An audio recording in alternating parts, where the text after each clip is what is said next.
Hello बच्चों, आइए आज हम लोग क्लास 11th बायो का एक चैप्टर पढ़ने वाले हैं जिसका नाम है केमिकल कोऑर्डिनेशन एंड इंटीग्रेशन, या कह दो एंडोक्राइन सिस्टम पढ़ने वाले हैं। ठीक है, तो एंडोक्राइन सिस्टम, इसमें हम सबसे पहले हमें क्या समझना होगा कि एंडोक्राइन ग्लैंड्स क्या होती हैं। ऐसे आप याद कीजिए, जब मैंने आपको एनिमल टिश्यू पढ़ाया था वहाँ पे मैंने आपको ग्लैंड्स के बारे में बताया था। ठीक है, यहाँ पे भी देख लेते हैं एंडोक्राइन ग्लैंड्स के बारे में। तो देखो, एंडोक्राइन ग्लैंड्स जो होती हैं वो लैक डक्ट्स, मीन्स इनके पास डक्ट्स नहीं होते हैं। एंडोक्राइन ग्लैंड्स के पास डक्ट्स नहीं होते हैं, ये डक्टलेस ग्लैंड्स होती हैं। ठीक है, और there secretions are called hormones, इनके सिक्रीशन को क्या कहते हैं? हार्मोन्स कहते हैं। तो अब यहाँ पे हमारा जो दूसरा सवाल है वो ये आ गया कि हार्मोन्स किसे कहते हैं, हार्मोन्स क्या है। तो आइए अब हम यहाँ पे देख लेते हैं। नेक्स्ट जो हमारा टॉपिक है वो है हार्मोन्स। हार्मोन्स क्या है? तो हार्मोन्स जो होते हैं, NCERT line by line cover करेंगे, सारी लाइन एनसीईआरटी की है। समझाने के लिए थोड़ा बहुत एनसीईआरटी से बाहर जाएंगे, लेकिन नोट्स में सारी की सारी लाइंस एनसीईआरटी की ही होंगी। ठीक है, तो देखो हार्मोन्स क्या है? हार्मोन्स नॉन न्यूट्रिएंट केमिकल्स होते हैं। ठीक है, और ये एक्ट्स एज इंटरसेल्युलर मैसेंजर्स, ये इंटरसेल्युलर मैसेंजर्स की तरह एक्ट करते हैं। इंटरसेल्युलर मतलब सेल्स के बीच में, है ना। और प्रोड्यूस्ड इन ट्रेस अमाउंट्स, बहुत ही कम मात्रा में हार्मोन्स प्रोड्यूस्ड होते हैं। ठीक है, तो ये हो गया हार्मोन्स के बारे में। अब चलिए अब आगे बढ़ते हैं और देखते हैं कि अब आगे क्या लिखा है। एक मिनट,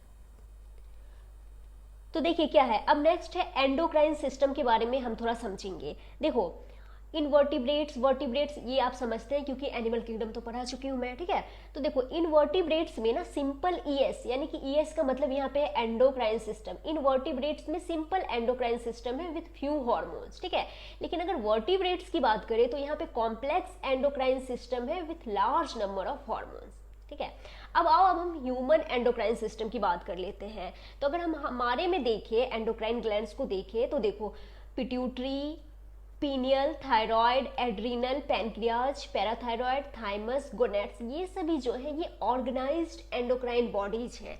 इसके अलावा भी हमारे कुछ ऑर्गन्स हैं जो कि एंडोक्राइन ग्लैंड्स तो नहीं है, लेकिन वो हार्मोन्स प्रोड्यूस करते हैं। तो जैसे कि हार्ट है, किडनी है, लीवर है, जीआईटी है, तो इसे हमने कह दिया कि ये नॉन ऑर्गेनाइज्ड है। ठीक है, और ये याद रखना ये ऑर्गेनाइज्ड है, एनसीईआरटी में दिया है, आप जब पढ़ेंगे तो आपको मिल जाएगी। ठीक है, तो ये यहाँ तक क्लियर हो गया। अब चलो अब हमें क्या करना है, हमने इन सारे ग्लैंड्स के बारे में, एंडोक्राइन ग्लैंड्स के बारे में पढ़ना है।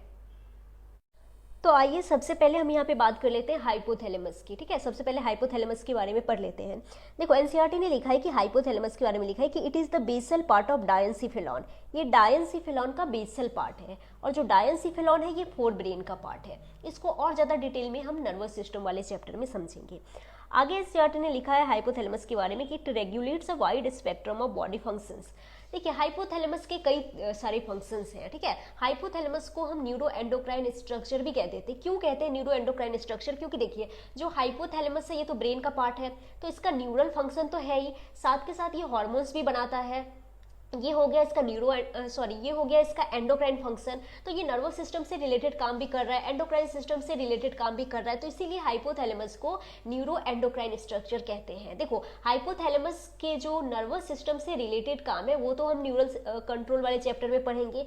इस चैप्टर में हम के हाइपोथैलेमस के एंडोक्राइन सिस्टम, एंडोक्राइन फंक्शन के बारे में पढ़ेंगे। एंडोक्राइन सिस्टम से रिलेटेड जो इनके फंक्शन हैं वो हम पढ़ने वाले हैं, डिस्कस करेंगे इस चैप्टर में। देखो आगे लिखा है इसके बारे में कि it contains several groups of neurosecretory cells called nuclei. अब न्यूरोसिक्रेटरी सेल्स क्या है और न्यूक्लियाई क्या है, इस लाइन में दो इंपॉर्टेंट आपने समझना है। देखो न्यूरोसिक्रेटरी सेल्स जो है ये स्पेशलाइज्ड न्यूरॉन्स है जो हार्मोन सिक्रीट करते हैं, है ना। ये स्पेशलाइज्ड न्यूरॉन्स है जो हार्मोन्स बनाते हैं। और न्यूक्लियाई क्या है? देखो सेंट्रल नर्वस सिस्टम में जब न्यूरॉन्स की सेल बॉडीज इकट्ठी हो जाती हैं तो उसे क्या कहते हैं? न्यूक्लियाई कहते हैं। तो हाइपोथैलेमस में कई सारे न्यूक्लियाई हैं जिनके नाम आपने याद नहीं करने हैं। ठीक है, और ये क्या करते हैं? ये हार्मोन्स बनाते हैं। अच्छा, हाइपोथैलेमस के हार्मोन्स को ना आप न्यूरो हार्मोन्स कह सकते हैं, सभी हार्मोन्स को आप न्यूरो हार्मोन्स मत कहना। हाइपोथैलेमस के हार्मोन्स को न्यूरो हार्मोन्स कहेंगे। न्यूरो हार्मोन्स क्या होते हैं? Hormones secreted by neurons. तो ये जो हार्मोन्स है हाइपोथैलेमस के, ये यही न्यूरोसिक्रेटरी सेल्स ने ही बनाए ना, स्पेशलाइज्ड न्यूरॉन्स ने ही बनाए हैं ना, तो इनके हार्मोन्स को हम न्यूरो हार्मोन्स कह सकते हैं। ठीक है, अब देखो अभी हम थोड़ी देर में पिट्यूटरी ग्लैंड पढ़ेंगे, वहां पे हम जानेंगे कि जो पिट्यूटरी ग्लैंड है ना ये हाइपोथैलेमस से जुड़ी होती हैं। हाइपोथैलेमस और पिट्यूटरी का बहुत ही गहरा संबंध है। सभी जानते, पूरी दुनिया जानती है कि हाइपोथैलेमस का पिट्यूटरी ग्लैंड के साथ कितना close anatomical and physiological relationship है। आप भी धीरे धीरे समझ जाएंगे, ठीक है। तो जो हाइपोथैलेमस है ना, ये पिट्यूटरी ग्लैंड को कंट्रोल करता है। अभी हम पढ़ेंगे कि पिट्यूटरी ग्लैंड में एंटीरियर पिट्यूटरी है, पोस्टीरियर पिट्यूटरी है, तो हाइपोथैलेमस दोनों को कंट्रोल करता है। जो पोस्टीरियर पिट्यूटरी है उसको तो हाइपोथैलेमस डायरेक्ट कंट्रोल कर लेता है, न्यूरॉन्स के थ्रू ही कंट्रोल कर लेता है। देखो लिखा भी है कि the posterior pituitary is under the direct neural regulation of the hypothalamus, कि जो पोस्टीरियर पिट्यूटरी है ये हाइपोथैलेमस के डायरेक्ट न्यूरल रेगुलेशन के अंतर्गत आता है। लेकिन जो एंटीरियर पिट्यूटरी है ना, हाइपोथैलेमस का एंटीरियर पिट्यूटरी के साथ कोई डायरेक्ट न्यूरल कनेक्शन नहीं है, वेस्कुलर कनेक्शन है। हाइपोथैलेमस एंटीरियर पिट्यूटरी को कंट्रोल करने के लिए दो तरह के न्यूरो हार्मोन्स बनाते हैं, एक है रिलीजिंग हार्मोन्स, दूसरा है इनहिबिटिंग हार्मोन्स। और ये जो दो हार्मोन्स है, रिलीजिंग हार्मोन्स या इनहिबिटिंग हार्मोन्स, ये ब्लड सर्कुलेशन के थ्रू एंटीरियर पिट्यूटरी तक पहुंचते हैं और फिर उसके फंक्शन को रेगुलेट करते हैं। देखो लिखा भी है कि दीज हार्मोन्स, यानी कि ये हार्मोन्स रीच द पिट्यूटरी, यानी कि एंटीरियर पिट्यूटरी तक पहुंचते हैं through a portal circulatory system. कैसे पहुंचते हैं? तो पोर्टल सर्कुलेटरी सिस्टम के थ्रू पहुंचते हैं, अभी डायग्राम भी दिखाऊंगी। And regulate the functions of the anterior pituitary, और एंटीरियर पिट्यूटरी के फंक्शन को रेगुलेट करता है, ठीक है। अब देखो releasing hormones and inhibiting hormones के बारे में हम समझ लेते हैं थोड़ा। जो रिलीजिंग हार्मोन्स है, याद रखना, बनाया किसने? हाइपोथैलेमस ने। कहाँ जाना है इसको? एंटीरियर पिट्यूटरी तक जाना है। कैसे जाएंगे? ब्लड सर्कुलेशन के थ्रू जाएंगे और वहां पे जाके ये क्या करेंगे? एंटीरियर पिट्यूटरी के फंक्शन को रेगुलेट करेंगे। तो रिलीजिंग हार्मोन्स और इनहिबिटिंग हार्मोन्स में थोड़ा हम समझ लेते हैं। देखिए जो रिलीजिंग हार्मोन्स है ये क्या करते हैं? Stimulate secretion of pituitary hormones, ये पिट्यूटरी हार्मोन्स के सिक्रीशन को स्टिम्युलेट करते हैं। और जो इनहिबिटिव हार्मोन्स है, नाम से क्लियर है, inhibit secretion of pituitary hormones, ये पिट्यूटरी हार्मोन्स के सिक्रीशन को इनहिबिट करते हैं। अब एग्जांपल्स देख लेते हो। देखो रिलीजिंग हार्मोन्स ऐसे तो कई सारे हैं, लेकिन एनसीईआरटी ने आपको एक एग्जांपल दिए हैं, GnRH, इसका फुल फॉर्म होगा गोनेडोट्रोपिन रिलीजिंग हार्मोन। ये क्या करता है? Stimulates the pituitary synthesis and release of gonadotropins. ये एंटीरियर पिट्यूटरी से गोनेडोट्रोपिन्स रिलीज करवाएगा। दो गोनेडोट्रोपिन्स हैं, LH एंड FSH, अभी इसके बारे में भी हम समझेंगे, ठीक है। अब देखो जो इनहिबिटिव हार्मोन्स है ये क्या कर रहे हैं? Inhibit secretion of pituitary hormones, pituitary hormones के सिक्रीशन को इनहिबिट करता है। कौन? Inhibiting hormones. अब इसके एग्जांपल्स एनसीईआरटी ने दिए हैं, सोमेटोस्टेटिन। अब सोमेटोस्टेटिन क्या है? देखिए जैसे GnRH एक रिलीजिंग हार्मोन है ना, इसी तरीके से एक रिलीजिंग हार्मोन होता है GHRH, growth hormone releasing hormone. Growth hormone releasing hormone क्या करेगा? एंटीरियर पिट्यूटरी से ग्रोथ हार्मोन रिलीज कराएगा। तो hypothalamus growth hormone releasing hormone बना रहा है, और साथ ही हाइपोथैलेमस जो है वो ग्रोथ हार्मोन इनहिबिटिंग हार्मोन भी बनाता है। और इसी ग्रोथ हार्मोन इनहिबिटिंग हार्मोन का दूसरा नाम है सोमेटोस्टेटिन। ये क्या करता है? Inhibits the release of growth hormone from pituitary. ये क्या करेगा कि ग्रोथ हार्मोन की रिलीज को इनहिबिट करेगा, ठीक है। तो ये हमने देख लिए। तो ये हाइपोथैलेमस के बारे में आपको समझ में आ गया। अब चलो, अब हम स्टार्ट करने वाले हैं, अब हम समझते हैं पिट्यूटरी के बारे में। तो चलिए स्टार्ट करते हैं। तो आइए हम स्टार्ट करने वाले हैं पिट्यूटरी ग्लैंड के बारे में। तो सबसे पहले इसकी लोकेशन की बात कर लेते हैं। तो देखो क्या लिखा है कि located in a bony cavity called sella turcica. देखो आपने क्रेनियल बोन्स के बारे में पढ़ा है? नहीं पढ़ा तो कोई बात नहीं, मैं पढ़ाऊंगी। तो क्रेनियल बोन्स जब आप पढ़ते हैं तो वहाँ पे एक बोन का नाम आता है स्फेनॉइड बोन। स्फेनॉइड बोन में एक डिप्रेशन होती है जिसे कहते हैं सेला टर्शिका, उसी में पिट्यूटरी ग्लैंड लोकेटेड है, ठीक है। अब क्या है कि attached to hypothalamus by a stalk, जो पिट्यूटरी ग्लैंड है ना ये हाइपोथैलेमस से अटैच होती है एक स्टॉक के द्वारा, और उसे कहते हैं इनफंडिब्यूलम। अभी डायग्राम दिखाऊंगी। अब देखो जो पिट्यूटरी ग्लैंड है ना, डिवाइडेड एनाटॉमिकली इनटू, इसको एनाटॉमिकली डिवाइड किया गया है एडिनो हाइपोफाइसिस में एंड न्यूरो हाइपोफाइसिस में। अब जो एडिनो हाइपोफाइसिस है ना, इसमें आता है pars distalis and pars intermedia. ठीक है। और जो पार्स डिस्टेलिस है ना, इसी को कहते हैं एंटीरियर पिट्यूटरी, और जो पार्स इंटरमीडिया है ये है इंटरमीडिएट पिट्यूटरी। अब देखो, अब न्यूरो हाइपोफाइसिस की अगर बात करें तो एनसीईआरटी ने कहा कि न्यूरो हाइपोफाइसिस को ही पार्स नर्वोसा कहते हैं और इसी को ही पोस्टीरियर पिट्यूटरी कहते हैं। हालांकि आप आगे पढ़ेंगे कि न्यूरो हाइपोफाइसिस में इनफंडिबुलम भी आता है, लेकिन एनसीईआरटी के हिसाब से फिलहाल आप जान लो कि न्यूरो हाइपोफाइसिस को ही पार्स नर्वोसा कहते हैं और इसी को पोस्टीरियर पिट्यूटरी कहते हैं। ठीक है, तो ये तो हमने स्ट्रक्चर देखा। अब आइए अब हम इनके हार्मोन्स की बात कर लेते हैं। देखो, जो एंटीरियर पिट्यूटरी है ना, वो 6 हार्मोन्स को सिंथेसाइज करता है, सिक्रीट करता है। मीन जो एंटीरियर पिट्यूटरी है वो इन 6 हार्मोन्स को बनाता है और बना के रिलीज करता है। इनका नाम क्या है? LGH growth hormone, PRL prolactin, TSH, ACTH, LH, FSH। इनका फुल फॉर्म आगे लिखा है, हम देख लेंगे। ठीक है, तो ये 6 हार्मोन्स आपने याद रखना है। ये कहाँ से कौन बना रहा है? एंटीरियर पिट्यूटरी बना रहा है और इसको रिलीज कर रहा है। ठीक है, अब देखो, जो पार्स इंटरमीडिया है ना, इंटरमीडिएट पिट्यूटरी, ये एक हार्मोन सिक्रीट करता है MSH, मेलेनोसाइट स्टिमुलेटिंग हार्मोन। लेकिन आपको याद रखना है कि in humans pars intermedia is almost merged with pars distalis, कि हमारे में अभी जो है पार्स इंटरमीडिया जो है वो पार्स डिस्टेलिस में मर्ज्ड हो चुका है। फीटस में पार्स इंटरमीडिया होता है, लेकिन एडल्ट में अभी हमारे में क्या हुआ है कि जो पार्स इंटरमीडिया है वो पार्स डिस्टेलिस में ऑलमोस्ट मर्ज हो गया है। ठीक है, ये आपको याद रखना है। अब देखो, अब जो अगर हम पोस्टीरियर पिट्यूटरी की बात करें तो इसके बारे में यहाँ पे लिखा है कि स्टोर्स एंड रिलीजिंग, ये 2 neuro hormones oxytocin and vasopressin को स्टोर करता है एंड रिलीज करता है। लेकिन इन दोनों हार्मोन्स को पोस्टीरियर पिट्यूटरी ने नहीं बनाया है। इसे किसने बनाया है? तो सिंथेसाइज्ड बाय हाइपोथैलेमस। इन दोनों हार्मोन्स को हाइपोथैलेमस ने बनाया है and are transported axonally to neurohypophysis, और वहां से न्यूरॉन्स के एक्सॉन्स के थ्रू ये जो दोनों हार्मोन्स हैं इनको पोस्टीरियर पिट्यूटरी तक पहुंचाया गया, जहां पे ये स्टोर रहते हैं और यहाँ से रिलीज होते हैं। तो याद रखना, पोस्टीरियर पिट्यूटरी कोई हार्मोन नहीं बना रहा है, बस ये 2 न्यूरो हार्मोन जिसको बनाया किसने है? हाइपोथैलेमस ने, उसको स्टोर करता है और यहाँ से ये हार्मोन रिलीज होते हैं। अब देखो, जो एडिनो हाइपोफाइसिस में एडिनो है ना, एडिनो का मतलब होता है ग्लैंड, और हाइपोफाइसिस तो पिट्यूटरी का ही दूसरा नाम है। ठीक है, याद रखना, हाइपोफाइसिस पिट्यूटरी का ही दूसरा नाम है। ठीक है, और एडिनो का मतलब है ग्लैंड, यानी कि जो एंटीरियर पिट्यूटरी है ना, ये ट्रू ग्लैंड है। ट्रू ग्लैंड क्यों है? क्योंकि ये इन हार्मोन्स को बना के रिलीज करता है। लेकिन जो पोस्टीरियर पिट्यूटरी है ना, ये ट्रू एंडोक्राइन ग्लैंड नहीं है। क्यों नहीं है ट्रू एंडोक्राइन ग्लैंड? क्योंकि ये इन 2 हार्मोन्स को बना नहीं रहा है।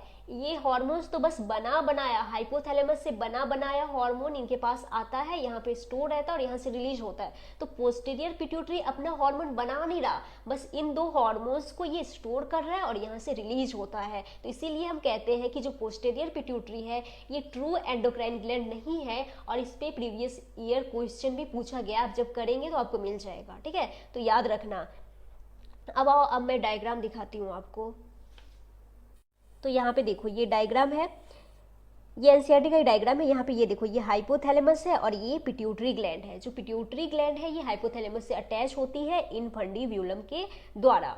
अब इसमें देखो, ये एंटीरियर पिट्यूटरी है, ये पोस्टीरियर पिट्यूटरी है, और ये देखो, ये दिखाया गया है हाइपोथैलेमिक न्यूरॉन्स, यानी कि हाइपोथैलेमस की वो न्यूरोसिक्रेटरी सेल्स। अब देखिए, हाइपोथैलेमस की न्यूरोसिक्रेटरी सेल्स ने 2 हार्मोन्स बनाए। कौन कौन से? Oxytocin and vasopressin. अब ये हार्मोन्स जो हैं ये एक्सॉन के न्यूरॉन के थ्रू पोस्टीरियर पिट्यूटरी तक पहुंचते हैं और यहाँ पे स्टोर हो जाते हैं और यहाँ से फिर रिलीज होते हैं। ठीक है, तो इसीलिए तो एनसीईआरटी ने लिखा है कि जो पोस्टीरियर पिट्यूटरी है ये हाइपोथैलेमस के डायरेक्ट न्यूरल रेगुलेशन के अंतर्गत आता है। लेकिन आप देखो, ये है एंटीरियर पिट्यूटरी। अब हाइपोथैलेमस का एंटीरियर पिट्यूटरी के साथ कोई डायरेक्ट न्यूरल कनेक्शन तो है नहीं, तो इसके फंक्शन को रेगुलेट करने के लिए हाइपोथैलेमस ने 2 तरह के हार्मोन्स बनाए, releasing hormones and inhibiting hormones, और ये हार्मोन्स ब्लड सर्कुलेशन के थ्रू एंटीरियर पिट्यूटरी तक पहुंचता है और इसके फंक्शन को रेगुलेट करता है। ठीक है, तो ये डायग्राम आप याद रखना, ये एनसीईआरटी का है, आपने यहाँ पे समझ लिया। अब चलिए, अब इसको हटा देते हैं। तो अब हम यहाँ पे पढ़ने वाले हैं पिट्यूटरी के जो हार्मोन्स हैं उनके फंक्शन को। तो सबसे पहले तो ग्रोथ हार्मोन GH।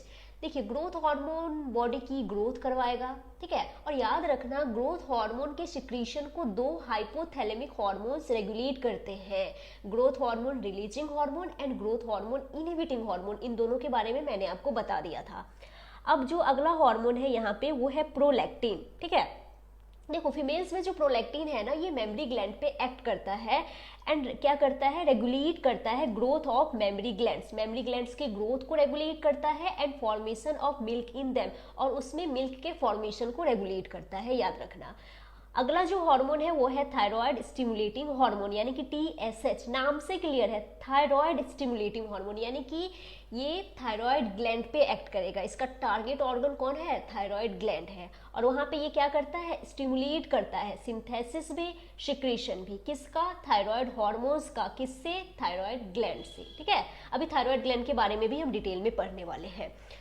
अब जो हमारा नेक्स्ट हार्मोन है वो है एड्रीनोकॉर्टिकोट्रोपिक हार्मोन, यानी कि ACTH। ये क्या करता है, stimulate synthesis and secretion of steroid hormones called glucocorticoids from the adrenal cortex. ये एड्रीनल कॉर्टेक्स से ग्लूकोकॉर्टिकॉइड्स रिलीज करवाता है। ऐसे हम एड्रीनल ग्लैंड के बारे में अभी डिटेल में पढ़ेंगे, तो वहाँ पे हम समझेंगे कि आखिर कहाँ से ये ग्लूकोकॉर्टिकॉइड्स रिलीज हो रहा है। चलिए अब आगे बढ़ जाते हैं। अब आइए अब जो आगे देखते हैं क्या है। तो अब जो हमारा नेक्स्ट हार्मोन है वो है LH एंड FSH। LH का फुल फॉर्म क्या होता है, ल्यूटिनेजिंग हार्मोन, एंड FSH का होता है फॉलिकल स्टिमुलेटिंग हार्मोन। इनको हम गोनेडोट्रोपिन्स कहते हैं, नाम से क्लियर है, गोनेडोट्रोपिन्स, यानी कि ये कहाँ पे एक्ट करेंगे, गोनेड्स पे, मेल में टेस्टिस एंड फीमेल में ओवरीज पे, ठीक है। अब देखिए LH एंड FSH दोनों मेल के पास भी है, फीमेल के पास भी है। तो LH मेल्स में क्या करता है, stimulates the synthesis and secretion of hormones called androgens from testis. इसको मैं थोड़ा सा आपको और डिटेल में समझाना चाहती हूँ, एक मिनट। हाँ तो देखिए यहाँ पे जो LH है ना, मेल्स के केस में LH को ICSH भी कहते हैं, यानी कि इंटरस्टिशियल सेल स्टिमुलेटिंग हार्मोन, और ये एक्ट करता है इंटरस्टिशियल सेल्स पे, या इसी को कहते हैं लेडिक सेल्स, ठीक है। और यहाँ से फिर सिक्रीट होता है एंड्रोजन्स। एंड्रोजन्स किसी एक हार्मोन का नाम नहीं है, मेल सेक्स हार्मोन्स को हम कलेक्टिवली एंड्रोजन्स कहते हैं, जिसका एक एग्जांपल है टेस्टोस्टेरोन, ठीक है। ऐसे इसको हम और भी ज्यादा डिटेल में पढ़ेंगे ह्यूमन रिप्रोडक्शन वाले चैप्टर में। तो आप ये याद रखना कि मेल्स में LH क्या कर रहा है। अब चलो इसको हटाती हूँ। अब है कि फीमेल्स में LH क्या करता है, तो induces ovulation off fully mature follicles, यानी कि ग्राफियन फॉलिकल्स। फीमेल्स में LH को ओव्यूलेशन इंड्यूसिंग हार्मोन कहते हैं। ये ओव्यूलेशन करवाता है जो फुल्ली मैच्योर फॉलिकल्स यानी ग्राफियन फॉलिकल्स है, इसको रप्चर करवा के ओव्यूलेशन करवाता है, ठीक है। और साथ ही याद रखना कि जो LH है ये क्या करता है, maintains the corpus luteum formed from the remnant of GF, यानी कि ग्राफियन फॉलिकल। इसको और ज्यादा हम पढ़ेंगे ह्यूमन रिप्रोडक्शन वाले चैप्टर में। यहाँ पे देखिए जो कॉर्पस ल्यूटियम है ना, इसको मेंटेन करता है LH, ठीक है। ग्राफियन फॉलिकल रप्चर हुआ, उससे सेकेंडरी oocyte रिलीज हो गया, ओव्यूलेशन हो गया, तो ग्राफियन फॉलिकल के जो बचे खुचे सेल हैं वो कॉर्पस ल्यूटियम बना देते हैं, और जो LH है ये कॉर्पस ल्यूटियम को मेंटेन करता है। इसको हम ह्यूमन रिप्रोडक्शन वाले चैप्टर में और डिटेल में समझेंगे। अब जो हमारा नेक्स्ट हार्मोन है वो है FSH, ठीक है। अब FSH फीमेल्स में क्या करता है, देखो FSH का फुल फॉर्म क्या है, फॉलिकल स्टिमुलेटिंग हार्मोन। नाम से क्लियर है, ये क्या करता है, फॉलिकल्स को स्टिमुलेट करता है। तो देखिए क्या करता है, stimulates growth and development of ovarian follicles. Ovarian follicles के ग्रोथ एंड डेवलपमेंट को स्टिमुलेट करता है। हम ह्यूमन रिप्रोडक्शन वाले चैप्टर में पढ़ेंगे, वहाँ पे एक टॉपिक है सेपरेट, फॉलिक्यूलोजेनेसिस। वहाँ पे हम फॉलिक्यूलोजेनेसिस में इसको और भी ज़्यादा डिटेल में पढ़ेंगे। मेल्स में क्या करता है ये FSH, मेल्स में FSH एंड एंड्रोजन जो है ये स्पर्मेटोजेनेसिस को रेगुलेट करता है। स्पर्मेटोजेनेसिस क्या है, स्पर्म के निर्माण की प्रक्रिया को स्पर्मेटोजेनेसिस कहते हैं, ठीक है। चलो ये हो गया, अब इसको हटाती हूँ। अब हमारा जो नेक्स्ट है हार्मोन वो है MSH। याद कीजिए MSH बताया था, इंटरमीडिएट पिट्यूटरी से MSH सिक्रीट होता है। इसका फुल फॉर्म क्या है, मेलेनोसाइट स्टिमुलेटिंग हार्मोन। ये एक्ट करता है मेलेनोसाइट्स पे। मेलेनोसाइट्स क्या होते हैं, मेलानिन कंटेनिंग सेल्स होते हैं। इस पे एक्ट करके ये रेगुलेट करता है, एक मिनट, क्या रेगुलेट करता है, पिगमेंटेशन ऑफ द स्किन को रेगुलेट करता है। हालांकि याद रखना कि जो लोअर एनिमल्स होते हैं जैसे कि रेप्टाइल्स एंड एम्फीबियंस, उसमें इसका इंपॉर्टेंट रोल है स्किन की कलर को रेगुलेट करने में। हमारे में कोई खास रोल है नहीं स्किन के कलर को रेगुलेट करने में, ठीक है। चलिए अब हटा देते हैं इसको। अब जो नेक्स्ट है वो हम यहाँ पे पढ़ने वाले हैं, एक मिनट। अब जो अगला हार्मोन है हमारे पास वो है ऑक्सीटोसिन। ये क्या करता है, देखो एनसीईआरटी ने लिखा है कि acts on the smooth muscles of our body and stimulates their contraction. ये हमारी बॉडी के स्मूथ मसल पे एक्ट करता है और उसके कॉन्ट्रैक्शन को स्टिमुलेट करता है। In females it stimulates, females में ये स्टिमुलेट करता है vigorous contraction of uterus at the time of child birth. Child birth के समय ये यूटेरस पे एक्ट करके उसमें कॉन्ट्रैक्शन करवाता है, ठीक है, इसीलिए इसको बर्थ हार्मोन भी कहते हैं। नेक्स्ट क्या है कि milk ejection from the mammary gland. ये मेमरी ग्लैंड पे एक्ट करता है, मायो एपिथेलियल सेल्स पे एक्ट करके मिल्क को रिलीज करवाता है। कंफ्यूज नहीं होना, प्रोलैक्टिन जो अभी हमने पढ़ा वो प्रोडक्शन ऑफ मिल्क के लिए था, प्रोलैक्टिन प्रोडक्शन याद रह जाएगा, और जो ऑक्सीटोसिन है ये मिल्क को रिलीज करवाता है, ठीक है। अब अगला हार्मोन हमारे पास है, इसीलिए इसको मिल्क, जो ऑक्सीटोसिन है इसको मिल्क रिलीजिंग हार्मोन या मिल्क इजेक्टिंग हार्मोन भी कहते हैं, ठीक है। अब नेक्स्ट हार्मोन है वासोप्रेसिन, वैसोप्रेसिन भी कह दो। इसका एक और नाम है एंटी डायूरेटिक हार्मोन यानी कि ADH। ये क्या करता है, ये एक्ट्स मेनली एट किडनीज, ये मेनली किडनीज पे एक्ट करता है and stimulates resorption of water and electrolytes by the distal tubules. Kidneys पे एक्ट करके वाटर एंड इलेक्ट्रोलाइट का रीअब्जॉर्प्शन करवाता है और इस प्रकार ये क्या करता है, reduce loss of water through urine, urine के थ्रू वाटर के लॉस को कम करता है, यानी कि डायूरेसिस नहीं होने देता है। अगर वाटर का लॉस होता है यूरिन के थ्रू तो उसे कहते हैं डायूरेसिस, लेकिन ये डायूरेसिस नहीं होने देता, डाइल्यूट यूरिन नहीं बनने देता, यूरिन को कंसंट्रेट करके रखता है। ये एंटी डायूरेटिक है ना, तो ये डायूरेसिस नहीं होने देता है। अब इसी बात को मैंने यहाँ पे थोड़ा सा आपके लिए और लिखा है, आप थोड़ा समझेंगे यहाँ पे कि देखिए पोस्टीरियर पिट्यूटरी से रिलीज हुआ ADH, पोस्टीरियर पिट्यूटरी ने इसे बनाया नहीं है, बनाया किसने, हाइपोथैलेमस ने। और ये ADH एक्ट करता है, एक मिनट, ये ADH कहाँ पे एक्ट करता है, रीनल ट्यूब्यूल पे यानी कि नेफ्रॉन पे एक्ट करता है।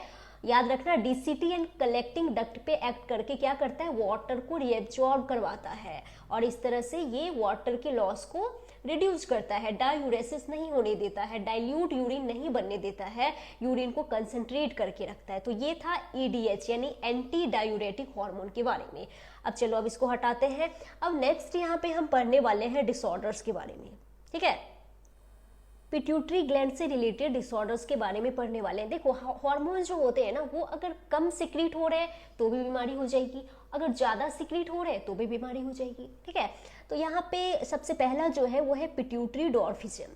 इसमें क्या होता है कि लो सिक्रीशन ऑफ GH यानी ग्रोथ हार्मोन ड्यूरिंग चाइल्डहुड, कि अगर चाइल्डहुड के दौरान ग्रोथ हार्मोन का लो सिक्रीशन होता है यानी कि हाइपो सिक्रीशन होता है तो जो ग्रोथ है वो स्टंटेड रह जाएगी, कद जो है वो छोटा हो जाएगा, बौनापन हो जाएगा और उसी को कहते हैं पिट्यूटरी डॉर्फिज्म।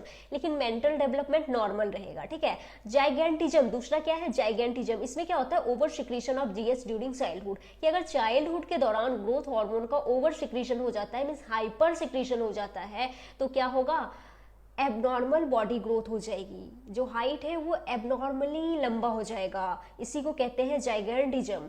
और तीसरा है एक्रोमिगैली, इसमें क्या होता है कि over secretion of GH in adults specially in middle age, कि अगर एडल्ट्स में ग्रोथ हार्मोन का ओवर सिक्रीशन हो जाता है तो इससे भी गड़बड़ी हो जाएगी, बहुत गड़बड़ी हो जाएगी। क्या होता है कि सीवियर डिसफिगरमेंट हो जाता है स्पेशली फेस का, ठीक है, तो इसी को कहते हैं एक्रोमिगैली। और इसमें सीरियस कॉम्प्लिकेशंस हो सकते हैं और अगर समय पे पता नहीं चला तो प्री मैच्योर डेथ भी हो सकती है। तो ये तीनों तो था ग्रोथ हार्मोन से रिलेटेड प्रॉब्लम्स। अब अगला जो चौथा है वो है डायबिटीज इंसिपिडस। ये एडीएच से संबंधित बीमारी है। इसमें क्या होता है कि impairment in synthesis and secretion of ADH, कि अगर एडीएच यानी कि एंटी डायूरेटिक हार्मोन्स के सिंथेसिस एंड सिक्रीशन में कोई गड़बड़ी हुई तो फिर डायबिटीज इंसिपिडस हो जाएगा। आप याद करो एडीएच क्या कर रहा था, हमने भी पढ़ा ना एडीएच के बारे में कि ये किडनीज पे एक्ट करके पानी को रीअब्जॉर्ब कराता है। लेकिन अगर एडीएच की कमी हो गई तो जो किडनीज है उसका पानी को रीअब्जॉर्ब करने की जो क्षमता है वो कम हो जाएगी। इससे क्या होगा, वाटर का लॉस होगा, और जब वाटर का लॉस होगा तो डिहाइड्रेशन होगा। ठीक है, तो ये था डायबिटीज इंसिपिडस के बारे में। तो आपको डिसऑर्डर्स भी याद रखने हैं और इसी के साथ हमारा जो पिट्यूटरी ग्लैंड है वो कंप्लीट होता है। अब चलिए आगे बढ़ते हैं। चलिए आगे यहाँ पे हमारा जो दूसरा ग्लैंड है जो अभी हमने पढ़ना है वो है पाइनियल ग्लैंड। ठीक है, पाइनियल ग्लैंड या इसको पीनियल ग्लैंड भी कह देते हैं, आपको जो सही लगे आप बोलो, पाइनियल बोलो, पीनियल बोलो, आपकी मर्जी, दोनों एक ही है। ठीक है, अपना अपना उच्चारण करने का तरीका है। देखो इसकी लोकेशन याद रखना इंपॉर्टेंट है, located on the dorsal side of fore brain. ठीक है, अब ये सिक्रीट करता है मेलाटोनिन हार्मोन, और ये जो मेलाटोनिन हार्मोन है it plays a very important role in the regulation of a 24 hour rhythm, diurnal rhythm of our body. ये हमारी बॉडी के 24 आवर रिदम के रेगुलेशन में इंपॉर्टेंट रोल प्ले करता है। कौन? मेलाटोनिन। फॉर एग्जाम्पल एनसीईआरटी ने एग्जाम्पल भी दिए हैं कि it helps in maintaining the normal rhythms of sleep wake cycle, body temperature, कि हमारे जो सोने जागने का साइकिल है, सोने जागने का जो चक्र है उसको रेगुलेट करता है मेलाटोनिन। बॉडी टेम्परेचर का भी रिदम होता है तो बॉडी टेम्परेचर को भी मेलाटोनिन रेगुलेट करता है। इसके अलावा जो मेलाटोनिन है it influences metabolism, pigmentation, menstrual cycle as well as our defence capability. इसके अलावा जो मेलाटोनिन है ये मेटाबॉलिज्म को, पिगमेंटेशन को, मेंस्ट्रुअल साइकिल को और हमारे डिफेंस कैपेबिलिटी को भी इन्फ्लुएंस करता है, मीन्स प्रभावित करता है। ठीक है, तो ये हो गया पीनियल ग्लैंड या पाइनियल ग्लैंड के बारे में। अब चलो अब आगे बढ़ते हैं। देखो अब अगली जो ग्लैंड हम पढ़ने वाले हैं वो है थायराइड ग्लैंड। ये एनसीईआरटी का ही डायग्राम है। सबसे पहले हम इसके लोकेशन को देखेंगे। देखो सबसे पहले एनसीईआरटी लिखती है कि जो थायराइड ग्लैंड है it is composed of 2 lobes, ये 2 लोब्स से बना होता है, यानी कि ये बाइलोब्ड ग्लैंड है। साथ ही याद रखना जो थायराइड ग्लैंड है ये लार्जेस्ट एंडोक्राइन ग्लैंड है। अब लोकेशन इनके लोब्स के बारे में बताया गया कि इनके जो लोब्स हैं located on either side of trachea. अब समझेंगे, ये है थायराइड ग्लैंड। ठीक है, ये इसके इस ग्लैंड की ये वाली हो गई एक लोब और ये दूसरी लोब हो गई, और ये है ट्रेकिया यानी कि श्वास नली। तो इनके जो दोनों लोब्स है वो ट्रेकिया के दोनों साइड में लोकेटेड है। ठीक है, अब है कि both the lobes are interconnected with a thin flap of CT यानी कनेक्टिव टिश्यू कॉल्ड इस्थमस। यानी कि इसके दोनों जो लोब्स हैं ना वो इंटरकनेक्टेड हैं, आपस में जुड़े हुए हैं। किससे? इस्थमस से। इस्थमस क्या है? तो थीन फ्लैप ऑफ कनेक्टिव टिश्यू है। ठीक है, जो इस्थमस होता है ना ये है इस्थमस, ये थायराइड ग्लैंड का नॉन ग्लैंडुलर पार्ट होता है। तो ठीक है, ये हो गया लोकेशन वोकेशन। अब चलो अब हम आगे बढ़ जाते, इसको हटाती हूँ। तो अब देखिए यहाँ पे क्या है कि जो थायराइड ग्लैंड है ना ये बने होते हैं फॉलिकल्स एंड स्ट्रोमल टिश्यूज से। आप थायराइड लोब को कट करके देखेंगे ना तो आपको फॉलिकल्स अंदर मिलेंगे, नजर आएंगे। ठीक है, तो थायराइड ग्लैंड में फॉलिकल्स है एंड स्ट्रोमल टिश्यूज हैं। अब जो फॉलिकल्स हैं ये क्या होते हैं? Follicles is composed of follicular cells enclosing a cavity. अभी दिखाती हूँ, फॉलिकल्स में फॉलिक्यूलर सेल्स होते हैं। अब देखो मैंने डायग्राम भी बनाया है, ये देखो thyroid gland largest endocrine gland है, बाइलोब्ड ग्लैंड है, याद रखना। ये देखो ये है थायराइड फॉलिकल, ये 3 फॉलिकल मैंने दिखाए। तो ये एक फॉलिकल है और ये फॉलिकल के फॉलिक्यूलर सेल्स हैं और ये एक कैविटी को एनक्लोज कर रहे हैं जिसको ल्यूमन कहते हैं। अब ये जो फॉलिकल के फॉलिक्यूलर सेल्स हैं ना ये सिक्रीट करते हैं टीएच यानी कि थायराइड हार्मोन। और इसको और थोड़ा डिटेल में समझते हैं। देखिए कि जो फॉलिक्यूलर सेल्स हैं ये सिंथेसाइज 2 हार्मोन्स, ये 2 हार्मोन्स बनाते हैं जिसमें से एक है टेट्रा आयोडोथायरोनिन यानी कि T4 और जो दूसरा है वो है ट्राई आयोडोथायरोनिन यानी कि T3। अब जो T4 है ना इसी को थायरॉक्सिन कहते हैं, याद रखना। जो आप थायरॉक्सिन बोलते रहते हैं ना वो किसको कहते हैं? T4 को थायरॉक्सिन कहते हैं। ठीक है, अब ये T3 एंड T4 को मिला के थायराइड हार्मोन कहते हैं। साथ ही याद रखना थायराइड ग्लैंड को थायराइड हार्मोन्स बनाने के लिए आयोडीन की ज़रूरत होती है। बिना आयोडीन थायराइड ग्लैंड जो है वो थायराइड हार्मोन्स T3 T4 नहीं बना पाएंगे। ठीक है, याद रखना। अब देखो, अब फॉलिकल के बाहर है पैरा फॉलिकुलर सेल्स। इस डायग्राम में आप देख ले, ये एक मिनट, ये है फॉलिकल, ये तो है फॉलिकुलर सेल्स, और इसके बाहर ये है पैरा फॉलिकुलर सेल्स। ठीक है, जो पैरा फॉलिकुलर सेल्स है ये सिक्रीट करती हैं कैल्सीटोनिन। अब इसको हटाओ, देखो जो पैरा फॉलिकुलर सेल्स हैं ये फॉलिकल के बाहर है, ये क्या सिक्रीट करती हैं, तो ये सिक्रीट करती हैं थायरोकैल्सीटोनिन, TCT, या सिंपली कह दो कैल्सीटोनिन सिक्रीट करती हैं। ठीक है, और ये जो कैल्सीटोनिन है ये रेगुलेट्स ब्लड कैल्शियम लेवल्स, ये ब्लड कैल्शियम लेवल को रेगुलेट करता है। इसके बारे में और आगे हम थोड़ा डिस्कस करेंगे। ठीक है, चलो हम इसको हटाते हैं। अब आगे है functions of thyroid hormones. Thyroid hormones के फंक्शन की बात कर लेते हैं। तो देखो पहला क्या है, रेगुलेशन ऑफ BMR, कि जो थायराइड हार्मोन्स होते हैं वो BMR यानी बेसल मेटाबॉलिक रेट को रेगुलेट करते हैं। ठीक है, दूसरा है कि support the process of RBC formation, यानी कि ये RBC फॉर्मेशन की प्रक्रिया को सपोर्ट करते हैं, और RBC फॉर्मेशन की प्रक्रिया को कहते हैं इरेथ्रोपोएसिस, तो ये इरेथ्रोपोएसिस को सपोर्ट करते हैं। तीसरा है control the metabolism of carbohydrates proteins and fats, ये कार्बोहाइड्रेट्स प्रोटीन्स एंड फैट्स के मेटाबॉलिज्म को कंट्रोल करते हैं। चौथा है maintenance of water and electrolyte balance, ये वाटर एंड इलेक्ट्रोलाइट बैलेंस को भी रेगुलेट करते हैं। ये चार फंक्शन तो NCERT के थ्योरी में दी हुई है। जब आप NCERT पढ़ोगे तो थ्योरी में ये चार फंक्शंस दिए हैं। इसके अलावा दो फंक्शन समरी में दिए गए हैं। देखो याद रखना कि जो थायराइड हार्मोन्स है ना, ये फिजिकल, मेंटल, सेक्सुअल तीनों ग्रोथ करवाते हैं। ठीक है, तो समरी में NCERT ने लिखा है कि थायराइड हार्मोन्स जो है वो सेंट्रल नर्वस सिस्टम के डेवलपमेंट एंड मैच्योरेशन को रेगुलेट करता है, एंड दूसरा लिखा है कि ये फीमेल्स में मेंस्ट्रुअल साइकिल को भी रेगुलेट करता है। ठीक है, तो ये दो फंक्शन भी याद रखना। तो ये तो हो गए फंक्शंस ऑफ थायराइड हार्मोन्स। अब चलिए अब आगे देखते हैं। अब आइए, अब आगे हम बात कर लेते हैं थायराइड डिसऑर्डर्स की। ठीक है, तो सबसे पहले हाइपोथायरॉयडिज्म। हाइपोथायरॉयडिज्म क्या होता है, under production of thyroid hormones is known as hypothyroidism. ठीक है, देखो क्या है कि deficiency of iodine results in hypothyroidism, कि अगर हमारे डाइट में आयोडीन की डेफिशिएंसी हो जाती है तो उससे हाइपोथायरॉयडिज्म हो जाएगा। देखो मैंने बताया ना कि हमारे जो थायराइड ग्लैंड है उसको थायराइड हार्मोन्स यानी T3 T4 बनाने के लिए आयोडीन चाहिए। बिना आयोडीन के वो T3 T4 नहीं बना सकते हैं। तो अगर हमारे डाइट में आयोडीन की कमी होती है तो उससे क्या होगा कि T3 T4 का लेवल डाउन जाएगा, थायराइड हार्मोन्स का लेवल कम होगा, यानी कि हाइपोथायरॉयडिज्म हो जाएगा। और इससे क्या होगा, जो थायराइड ग्लैंड है वो एनलार्ज कर जाएगी, और इसी को कॉमनली कॉल्ड गोइटर, इसी को कॉमनली क्या कहते हैं, गोइटर कहते हैं। देखो गोइटर टर्म हम एनलार्ज्ड थायराइड ग्लैंड के लिए यूज करते हैं, रीजन कोई सा भी हो।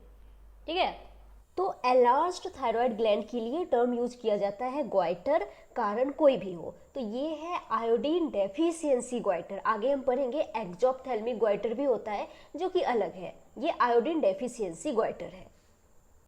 अब देखो, अब क्या है कि हाइपोथायरॉयडिज्म ड्यूरिंग प्रेगनेंसी, की अगर प्रेगनेंसी के दौरान हाइपोथायरॉयडिज्म हो जाता है तो उससे क्या होगा, बच्चे को क्रेटिनिज्म यानी कि stunted growth of growing baby हो जाएगा। बेबी को मेंटल रिटार्डेशन हो सकता है, लो IQ हो सकता है, एबनॉर्मल स्किन हो सकता है, डेफ म्यूटिज्म हो सकता है, यानी कि वही गूंगा बहरा हो सकता है। ठीक है, अब आगे देखो क्या है कि इन एडल्ट वुमन, की अगर एडल्ट महिला में हाइपोथायरॉयडिज्म हो जाता है तो इससे मेंस्ट्रुअल साइकिल इरेगुलर हो सकता है। ठीक है, अब देखो कि अगर किसी में थायराइड कैंसर हो जाता है या development of nodules of thyroid gland हो जाता है तो इससे क्या होगा कि synthesis and secretion of TH यानी थायराइड हार्मोन एबनॉर्मली इंक्रीज हो जाएगा। थायराइड हार्मोन का synthesis and secretion abnormally increase हो जाएगा, यानी कि हाइपरथायरॉयडिज्म हो जाएगा। हाइपरथायरॉयडिज्म क्या है, over production of thyroid hormones is known as hyperthyroidism. ठीक है। तो इससे क्या हो जाएगा, हाइपरथायरॉयडिज्म हो जाएगा।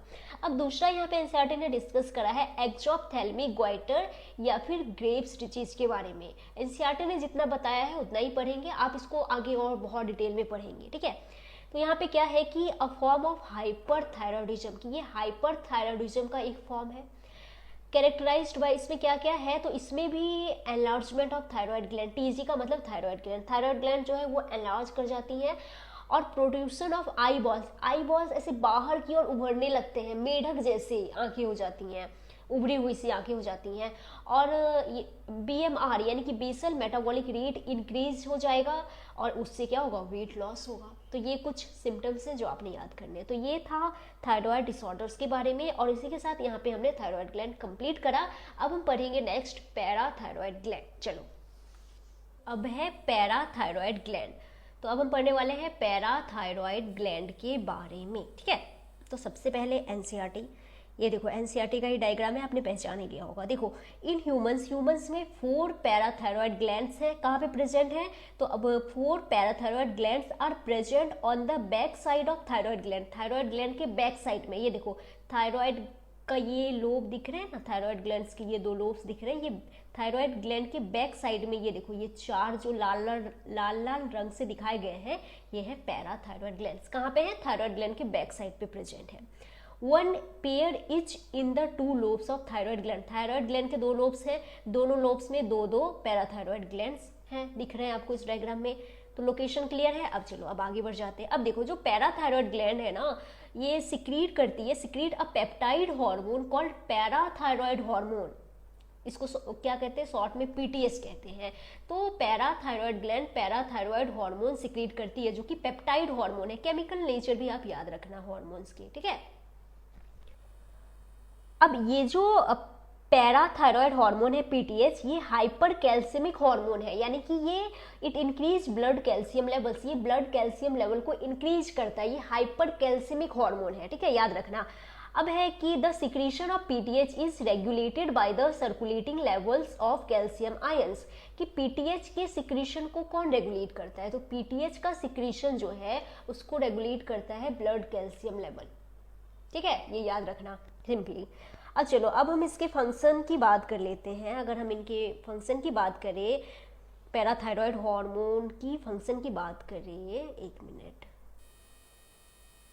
तो देखो क्या है, पहला क्या है कि PTH acts on bones and stimulates the process of bone resorption, dissolution या डीमिनरलाइजेशन, कि जो PTH है ये कहाँ पे एक्ट करता है, बोन्स पे, हड्डियों पे एक्ट करता है, और बोन रिजॉर्प्शन या डिसोल्यूशन या डीमिनरलाइजेशन के प्रोसेस को स्टिमुलेट करता है, यानी कि ये हड्डियों में से कैल्शियम को निकाल के ब्लड में कैल्शियम लेवल बढ़ाता है, ठीक है। अब दूसरा ये क्या करता है, स्टिमुलेट्स री absorption of calcium by the renal tubules, kidney पे भी एक्ट करता है और रीनल ट्यूब्यूल से कैल्शियम का री एब्जॉर्प्शन करवाता है। तीसरा increase calcium absorption from the digested food से भी कैल्शियम एब्जॉर्प्शन को इंक्रीज कर देता है। तो देखो कुल मिला के ये हाइपर कैल्सियमिक हार्मोन है, इसको क्या करना है, ब्लड कैल्शियम लेवल को बढ़ाना है। तो इन 3 तरीके से ये ब्लड कैल्शियम लेवल को बढ़ाता है, एनसीईआरटी में दिया हुआ है, ठीक है। अब चलो अब देख लेते हैं यहाँ पे, देखो PTH यानी कि पैराथायरॉयड हार्मोन, जो कि पैराथायरॉयड ग्लैंड से सिक्रेट होता है, और दूसरा है TCT, याद है ना, वही बताया था, थायरोकैल्सिटोनिन। ये कौन सिक्रेट करता है, थायरॉयड ग्लैंड में जो पैराफॉलिकुलर सेल्स है वो एक प्रोटीन हार्मोन सिक्रेट करती है, जिसका कि क्या नाम है, TCT यानी कि थायरोकैल्सिटोनिन। और ये PTH and thyrocalcitonin plays significant role in calcium balance in the body. ये दोनों जो है PTH एंड TCT, ये हमारी बॉडी में कैल्शियम बैलेंस में सिग्निफिकेंट रोल प्ले करते हैं। याद रखना, PTH हाइपर कैल्सियमिक हार्मोन है, ये ब्लड में कैल्शियम लेवल बढ़ाएगा, और TCT हाइपो कैल्सियमिक हार्मोन है, ये घटाएगा, ठीक है। तो दोनों एंटागोनिस्टिक है, यानी एक दूसरे का उल्टा कर रहे हैं, उल्टा काम कर रहे हैं, ठीक है। चलो अब हटाते हैं इसको। अब यहाँ पे जो अगली ग्रंथि है वो है thymus gland. Thymus gland lobular structure है, एनसीईआरटी ने लिखा है, एनसीईआरटी की लाइन है, सारी एनसीईआरटी की लाइन है, ठीक है। अब इसके लोकेशन की अगर बात करें तो ये बहुत इंपॉर्टेंट है, याद रखना, ये बिटवीन लंग्स यानी कि लंग्स के बीच में है, बिहाइंड स्टर्नम यानी ब्रेस्ट बोन के पीछे है, और on the ventral side of aorta के वेंट्रल साइड पे है। तो ये लोकेशन याद रखना। अब है कि जो थाइमस ग्लैंड है plays a major role in the development of immune system, ये इम्यून सिस्टम के डेवलपमेंट में मेजर रोल प्ले करता है। कौन? Thymus gland. अब अगर इनके हार्मोन की बात करें तो थाइमस ग्लैंड जो है वो पेप्टाइड हार्मोन्स थाइमोसिन्स सिक्रीट करते हैं। अब थाइमोसिन्स ग्रुप ऑफ हार्मोन्स है। अब इनके अगर फंक्शन की बात करें तो major role in the differentiation of T lymphocytes, T lymphocytes के डिफरेंशिएशन में थाइमोसिन्स का मेजर रोल है, जिससे कि हमें CMI यानी कि सेल मेडिएटेड इम्यूनिटी मिलती है। इसके अलावा जो थाइमोसिन्स हैं ये प्रमोट प्रोडक्शन ऑफ एंटीबॉडीज के प्रोडक्शन को प्रमोट करते हैं टू प्रोवाइड ह्यूमोरल इम्यूनिटी। ठीक है, इम्यूनिटी ये जो है सेल मेडिएटेड इम्यूनिटी, ये सब इनको हम डिटेल में जब हम ह्यूमन हेल्थ एंड डिजीज वाले चैप्टर पढ़ेंगे तो वहां पे हम समझ लेंगे। ठीक है, चलो अब आगे देखते हैं क्या है।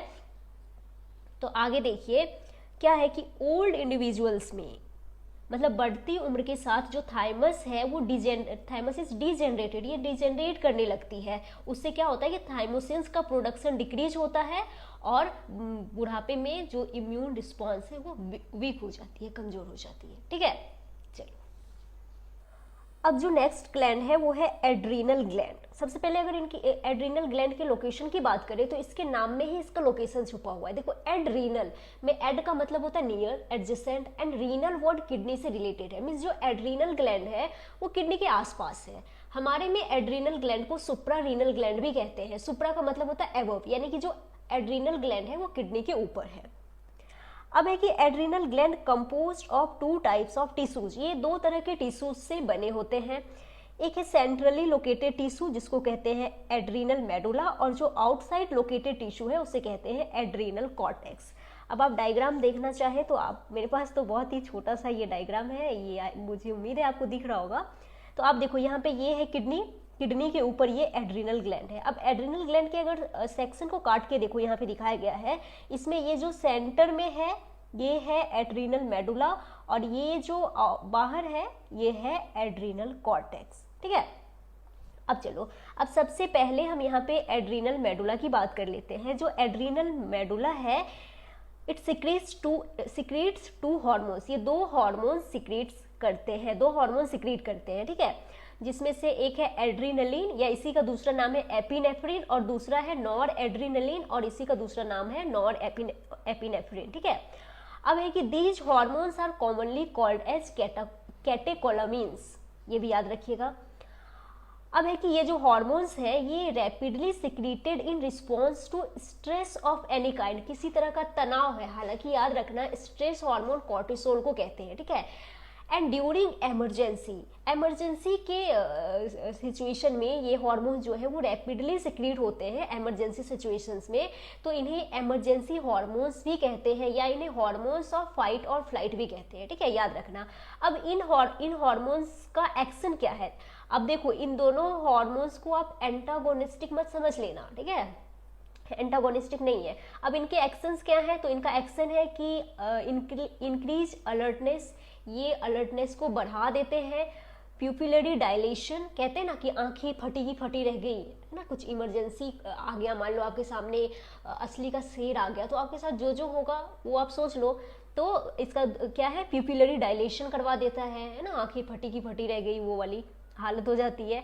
दूसरा है पाइलो इरेक्शन। पाइलो इरेक्शन का मतलब होता है रीजिंग ऑफ हेयर, कहते हैं ना रोंगटे खड़े हो गए, तो वो करवा देता है। स्वेटिंग, पसीने छूटने लग जाते हैं, कहते हैं ना हम, तो वो स्वेटिंग करवाएगा।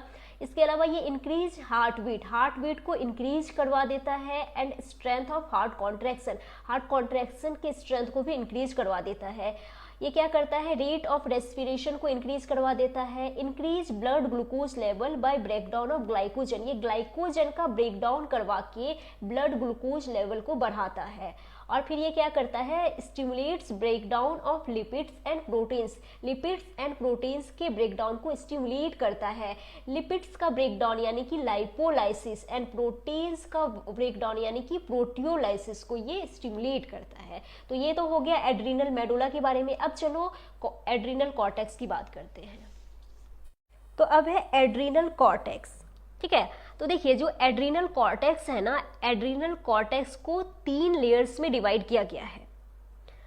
जोना glomerulosa, zona fasciculata and zona reticularis, ये आउटर टू इनर है, ठीक है। मतलब जो जोना ग्लोमेरुलोसा है ये आउटर लेयर है, जोना फेसिकुलाटा है ये मिडल लेयर है, एंड जो जोना रेटिकुलरिस है ये इनर लेयर है। तो आप इसको आउटर टू इनर याद रखना GFR से, ये ट्रिक है GFR, इस ट्रिक से आप याद रख सकते हैं। अब देखो, अब तीनों के अपने अपने हॉर्मोन्स हैं तो देख लेते हैं। जो जोना, देखिए एक्चुअली जो एड्रिनल कॉर्टेक्स है ना, ये कई सारे हार्मोन सिक्रीट करते हैं जिनको कि कॉमनली कॉर्टिकॉइड्स कहते हैं, ठीक है।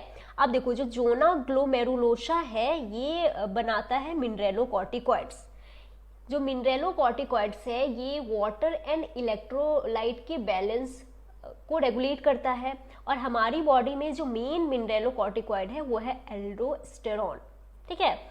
अब है जो जोना फेसिकुलाटा है ये बनाता है ग्लूकोकॉर्टिकॉइड्स। ग्लूकोकॉर्टिकॉइड्स ये कार्बोहाइड्रेट के मेटाबॉलिज्म में इन्वॉल्व है, और हमारी बॉडी में जो मेन ग्लूकोकॉर्टिकॉइड है वो है कॉर्टिसोल।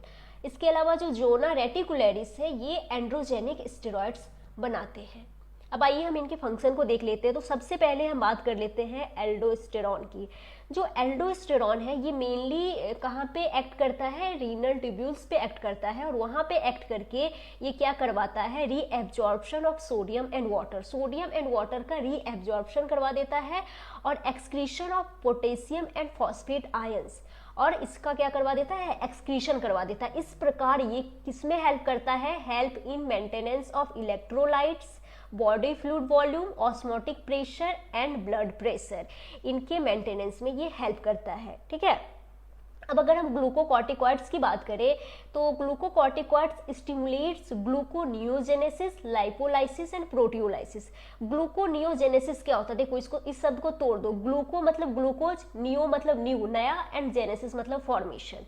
ग्लूकोनियोजेनेसिस क्या होता है, it is the process of forming new glucose from non carbohydrate molecules। Non carbohydrate molecule से ग्लूकोज का बनना ग्लूकोनियोजेनेसिस कहलाता है। हमारी बॉडी नॉन कार्बोहाइड्रेट मॉलिक्यूल से भी ग्लूकोज बना सकती है, जैसे कि एमिनो एसिड भी तो ग्लूकोज में कन्वर्ट होते हैं। तो नॉन कार्बोहाइड्रेट मॉलिक्यूल से ग्लूकोज का बनना क्या कहलाएगा, ग्लूकोनियोजेनेसिस कहलाएगा। इसके अलावा ग्लूकोकॉर्टिकॉइड्स लाइपोलाइसिस एंड प्रोटियोलाइसिस को भी स्टिमुलेट करता है। अब जो ग्लूकोकॉर्टिकॉइड है, ग्लूकोकॉर्टिकॉइड से ये क्या करता है, inhibit cellular uptake and utilization of amino acids. ये cellular uptake and utilization of amino acids को इनहिबिट करता है। सेल से कहेगा सेल अमीनो एसिड अपटेक मत करो, यूटिलाइज मत करो, तो ये इसको इनहिबिट करता है, ठीक है। अब देखो एक मिनट, हाँ देखिए अब क्या है, अभी मैंने आपको बताया कि cortisol is the main glucocorticoid, ये आपको पता है। अब देखो जो कॉर्टिसोल है ये क्या है, involved in maintaining the cardiovascular system and kidney functions, याद रखना इंपॉर्टेंट है। इसके अलावा glucocorticoids particularly cortisol produces anti inflammatory reactions and suppresses the immune response, कि कॉर्टिसोल का एंटी इन्फ्लामेटरी इफेक्ट भी है, ठीक है। ये इम्यून रिस्पॉन्स को सप्रेस करता है। इसके अलावा जो कॉर्टिसोल है स्टिमुलेट्स द आरबीसी प्रोडक्शन, यानी कि इराइथ्रोपोइसिस को स्टिमुलेट करता है। तो ये कुछ फंक्शन थे जो आपने देखा। इसके अलावा एड्रिनल कॉर्टेक्स से स्मॉल अमाउंट में एंड्रोजेनिक स्टेरॉइड्स भी सिक्रीट होते हैं, और ये क्या करते हैं, तो play a role in the growth of axial hair, pubic hair and facial hair during puberty. Puberty के टाइम पे ये axial hair, pubic hair and facial hair के ग्रोथ में इनका रोल है, ठीक है। अब आइए अब एक डिजीज की बात कर लेते हैं यहाँ पे हम, एडिसन्स डिजीज की, ठीक है। क्या है कि under production of hormones by adrenal cortex, adrenal cortex के हार्मोन्स का अगर प्रोडक्शन कम हो जाए, जैसे कि ग्लूकोकॉर्टिकॉइड्स का, मिनरेलोकॉर्टिकॉइड्स का, तो फिर एडिसन्स डिजीज हो जाएगा। इसमें क्या होता है कि अल्टर्स कार्बोहाइड्रेट मेटाबॉलिज्म, इससे कार्बोहाइड्रेट मेटाबॉलिज्म प्रभावित होता है, जिसके कारण वीकनेस यानी कि कमजोरी एंड फैटिग यानी कि थकावट का अनुभव होता है, और एडिसन्स रोग हो जाता है। तो ये एडिसन्स डिजीज के बारे में याद रखना। अब जो नेक्स्ट ग्लैंड है वो है पैनक्रियाज। आपने पढ़ा होगा कि जो पैनक्रियाज है वो एक कॉम्पोजिट ग्लैंड है, एक हेट्रोक्राइन ग्लैंड है। मीन्स पैनक्रियाज में एक्सोक्राइन पार्ट भी है और एंडोक्राइन पार्ट भी है। पैनक्रियाज के एक्सोक्राइन पार्ट को कहते हैं एसिनाई और एंडोक्राइन पार्ट को कहते हैं आइलेट्स ऑफ लैंगरहैंस। मैक्सिमम तो एक्सोक्राइन पार्ट ही है 98 to 99%, और जो एक्सोक्राइन पार्ट है वो पैनक्रिएटिक जूस बनाता है। ठीक है, अब देखो हम यहाँ पे एंडोक्राइन पार्ट के बारे में पढ़ने वाले हैं। तो एनसीईआरटी लिखती हुई है कि there are about 1 to 2 million islets of Langerhans in a normal human pancreas representing only 1 to 2% of the pancreatic tissue. कि एनसीईआरटी ने लिखा है कि एक नॉर्मल ह्यूमन पैनक्रियाज में 1 से 2 मिलियन आइलेट्स ऑफ लैंगरहैंस होते हैं। देखो मैंने यहाँ पे लिख भी दिया है ब्रैकेट में, 1 से 2 मिलियन होते हैं, जो कि पैनक्रिएटिक टिश्यू का 1 से 2% होता है, ये भी मैंने बताया। अब आइलेट्स ऑफ लैंगरहैंस में आप 2 मेन टाइप की सेल्स का नाम याद रखो, alpha cells and beta cells. जो अल्फा सेल्स है ये सिक्रीट करती हैं ग्लूकागॉन हार्मोन, ये पेप्टाइड हार्मोन है, और बीटा सेल सिक्रीट करती हैं इंसुलिन, ये भी पेप्टाइड हार्मोन है। ठीक है, अब इनके फंक्शन को हम एक एक करके समझ लेते हैं। चलिए अब इन हार्मोन्स के हम फंक्शन को देख लेते हैं। तो सबसे पहले हम यहाँ पे बात करते हैं ग्लूकागॉन की। ग्लूकागॉन जो है वो हाइपरग्लाइसेमिक हार्मोन है। हाइपरग्लाइसेमिक हार्मोन है मतलब ये ब्लड ग्लूकोज लेवल को इंक्रीज करवाएगा। कैसे करवाएगा, तो देखिए ये क्या करता है, जो ग्लूकागॉन है acts mainly on liver cells. ये मेनली लीवर सेल्स पे एक्ट करता है, और लीवर सेल्स को हम हिपैटोसाइट्स कहते हैं। ठीक है, और एक्ट करके क्या करता है, स्टिमुलेट ग्लाइकोजिनोलाइसिस। ग्लाइकोजिनोलाइसिस को स्टिमुलेट करता है। ग्लाइकोजिनोलाइसिस क्या है, लाइसिस मतलब ब्रेकडाउन, यानी कि breakdown of glycogen into glucose. ये ग्लाइकोजन का ब्रेकडाउन करवाता है, और जब ग्लाइकोजन टूटेगा तो ब्लड ग्लूकोज लेवल बढ़ेगा। साथ ही ये स्टिमुलेट करता है, स्टिमुलेट्स ग्लूकोनियोजेनेसिस। ग्लूकोनियोजेनेसिस को स्टिमुलेट करता है, तो इससे भी ब्लड ग्लूकोज लेवल बढ़ेगा।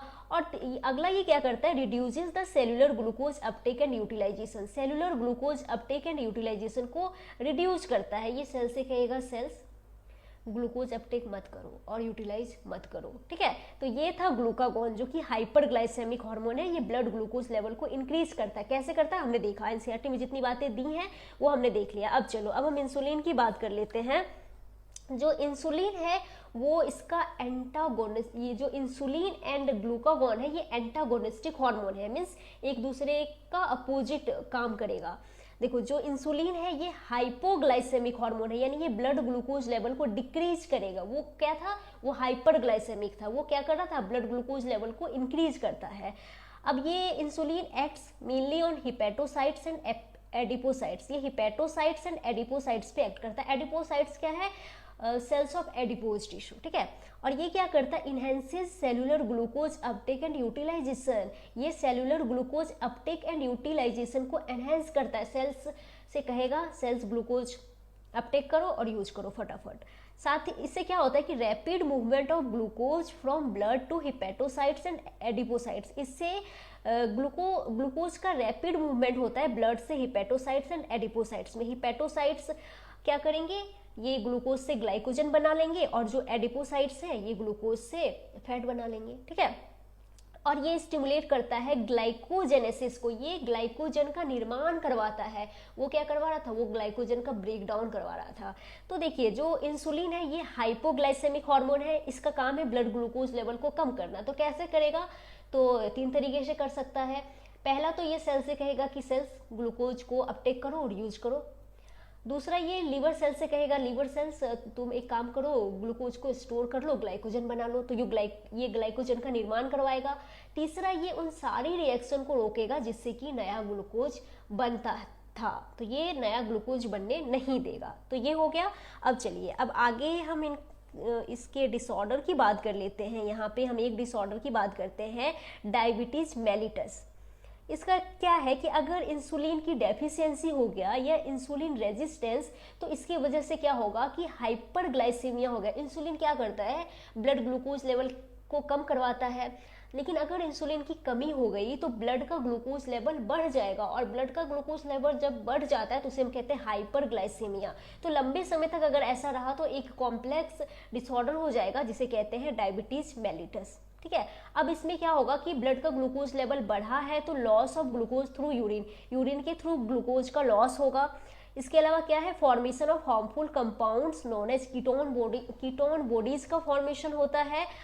अब आगे एनसीईआरटी ने लिखा है कि diabetic patient successfully treated with insulin therapy, कि डायबिटिक पेशेंट को इंसुलिन थेरेपी से सक्सेसफुली ट्रीट किया जाता है। देखो एक्चुअली जो डायबिटीज़ मेलिटस है ना, ये भी दो तरह का है, type 1 diabetes mellitus, type 2 diabetes mellitus. NCERT ने वैसा कुछ जिक्र नहीं करा तो इसीलिए मैं भी नहीं बता रही, अगर एनसीईआरटी में होता तो मैं आपको डिटेल में बताती। एनसीईआरटी ने बस जनरलाइज लिख दिया, तो आप भी बस इतना ही याद रखो, आपके लेवल पे आगे जाके आप डिटेल में पढ़ेंगे। तो ये था डायबिटीज मेलिटस के बारे में। इसी के साथ यहाँ पे पैनक्रियाज ग्लैंड कंप्लीट होता है।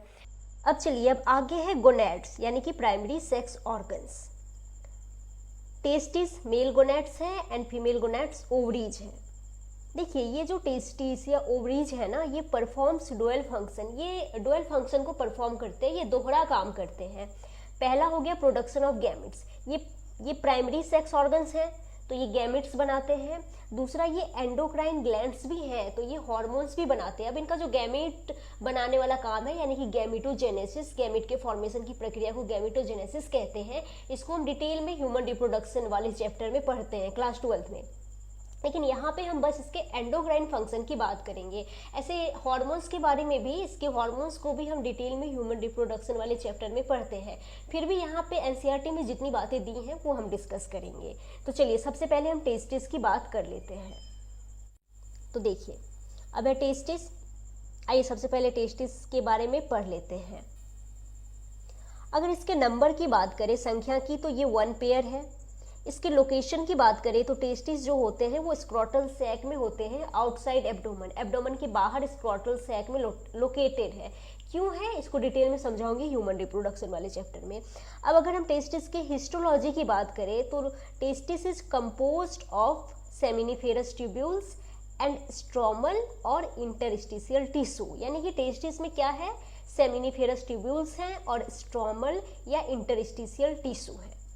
देखिए हम कहते हैं ना कि टेस्टिस में स्पर्म बनता है, तो टेस्टिस में कहाँ स्पर्म बनता है, सेमिनिफेरस ट्यूब्यूल्स में, सेमिनिफेरस ट्यूब्यूल्स में ही स्पर्म बनते हैं, याद रखिएगा। अब यहाँ पे हम लेडिक सेल्स या इंटरस्टिशियल सेल्स की बात कर लेते हैं। देखिए ये एंडोक्राइन सेल्स हैं और ये कहाँ पे होती हैं, ये लेडिक सेल्स या इंटरस्टिशियल सेल्स, तो ये होती हैं इंटरस्टिशियल स्पेसेस में, और ये क्या करती हैं, produce a group of hormones called androgens. ये एंड्रोजन्स प्रोड्यूस करती हैं लेडिक सेल्स। याद रखना कि जो एंड्रोजन्स है ना, ये कोई एक हार्मोन नहीं है, androgen is a group of hormones, ये ग्रुप ऑफ हार्मोन्स है जिसका कि एक एग्जाम्पल है टेस्टोस्टेरोन। ठीक है, तो ये याद रह जाएगा। अब चलिए, अब हम एंड्रोजन्स के फंक्शन की बात कर लेते हैं। एनसीईआरटी में जितनी दी हुई हैं हम यहाँ पे देख लेते हैं। तो देखिए सबसे पहले क्या है कि regulate the development, maturation and function of the male accessory sex organs, कि जो एंड्रोजन्स होते हैं ना, ये मेल एक्सेसरी सेक्स ऑर्गन्स जैसे कि epididymis, vas deferens, seminal vesicles, prostate gland, urethra, इनके डेवलपमेंट, मैच्योरेशन एंड फंक्शन को रेगुलेट करते हैं। कौन, एंड्रोजन्स। ठीक है, इसके अलावा एंड्रोजन्स स्टिमुलेट्स मस्कुलर ग्रोथ, ये मस्कुलर ग्रोथ को स्टिमुलेट करते हैं। Growth of facial and axillary hair को स्टिमुलेट करते हैं। फेशियल हेयर का मतलब वही दाढ़ी मूंछ, और एक्सिलरी हेयर का मतलब आर्मपिट के हेयर। ठीक है, इसके अलावा aggressiveness, low pitch of voice, इन सभी को रेगुलेट करते हैं एंड्रोजन्स। साथ ही जो एंड्रोजन्स होते हैं ना, ये जो टेस्टोस्टेरोन है, ये स्पर्मेटोजेनेसिस यानी कि स्पर्म के फॉर्मेशन की प्रक्रिया को स्टिमुलेट करते हैं। इसके अलावा एंड्रोजन्स एक्ट्स ऑन सीएनएस, ये सीएनएस यानी कि सेंट्रल नर्वस सिस्टम पे एक्ट करते हैं and influence the male sexual behaviour, libido, ये मेल सेक्सुअल बिहेवियर लिबिडो को भी इन्फ्लुएंस करते हैं, प्रभावित करते हैं। ठीक है, सेंट्रल नर्वस सिस्टम पे एक्ट करके। अगला है, ये इंपॉर्टेंट है, इस पे क्वेश्चन भी पूछा गया है कि प्रोड्यूस एनाबॉलिक यानी कि synthetic effects on protein and carbohydrate metabolism, कि एंड्रोजन्स का प्रोटीन एंड कार्बोहाइड्रेट मेटाबॉलिज्म पे एनाबॉलिक या सिंथेटिक इफेक्ट है। ठीक है, चलो ये इतना समझ में आ गया। अब चलिए अच्छा हाँ, एक चीज़ और देखिए, ये यहाँ पे इतने जो फंक्शंस लिखे हुए हैं एंड्रोजन्स के, जो हमने अभी डिस्कस करे, ये तो आपको एनसीईआरटी जब पढ़ोगे तो थ्योरी में मिल जाएंगी, ये सारी लाइनें मिल जाएंगी थ्योरी में। लेकिन इसके अलावा समरी में एक और बात लिखी हुई है कि जो एंड्रोजन्स होते हैं ये स्टिमुलेट करते हैं इराइथ्रोपोएसिस को। तो ये भी याद रखना कि ये इराइथ्रोपोएसिस को भी स्टिमुलेट करते हैं, ठीक है। ये समरी में लिखी हुई है, आप पढ़ना, आपको वहाँ पे मिल जाएंगी। चलिए अब हम बात कर लेते हैं ओवरी की, ठीक है। तो ओवरी के बारे में देखो, सबसे पहली लाइन लिखी है कि ये प्राइमरी फीमेल सेक्स ऑर्गन है, ये आप जानते हैं। इसके अगर नंबर की बात करें, संख्या की बात करें, तो ये भी 1 पेयर है, एक जोड़ी है। लोकेशन की बात करें तो ये एब्डोमन में है, ठीक है। ये इंट्रा एब्डोमिनल है, लेकिन जो टेस्टिस है वो एक्स्ट्रा एब्डोमिनल है, ठीक है। अब अगर इसके हिस्टोलॉजी की बात करें तो composed of ovarian follicles and stromal tissues. Ovary में क्या है, ओवेरियन फॉलिकल्स हैं एंड स्ट्रोमल टिश्यूज है।